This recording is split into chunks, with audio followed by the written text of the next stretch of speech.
بسم اللہ الرحمن الرحیم۔ حدیث قولی کسے کہتے ہیں اور حدیث فعلی کسے کہتے ہیں؟ حدیث کی کئی اقسام ہیں: حدیث قولی، حدیث فعلی، حدیث تقریری، اسی طریقے سے شمائل نبوی، یہ سب حدیث کی اقسام ہیں۔ حدیث قولی، قول سے قولی ہے، ٹھیک ہے۔ تو حدیث قولی وہ ہے جس میں آپ صلی اللہ علیہ وسلم کا فرمان مذکور ہو، جیسے کہ آپ صلی اللہ علیہ وسلم نے کوئی بات بیان فرمائی، اس کو حدیث قولی کہتے ہیں، یعنی آپ صلی اللہ علیہ وسلم کا قول، آپ کا بیان، ٹھیک ہے، آپ کا فرمان، آپ کا حکم جو آپ نے کسی کے لیے کہا، صحابہ کرام سے فرمایا، کسی چیز کا حکم دیا، تو یہ سب حدیث قولی کہلاتی ہے۔ اسی طریقے سے حدیث فعلی ہے۔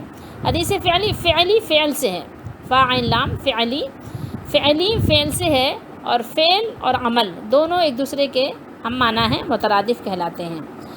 تو حدیث فعلی وہ ہے کہ جس میں آپ صلی اللہ علیہ وسلم کا فعل یعنی کوئی عمل مذکور ہو کہ آپ نے ایسا کیا، آپ ایسے لیٹے، آپ ایسے بیٹھے، آپ نے ایسے ٹیک لگائی، یا آپ نے ایسا کیا، آپ نے ایسے اپنے یعنی نالین شریف پہنی، اس کو حدیث فعلی کہتے ہیں، جو آپ کا فعل ہے، ٹھیک ہے۔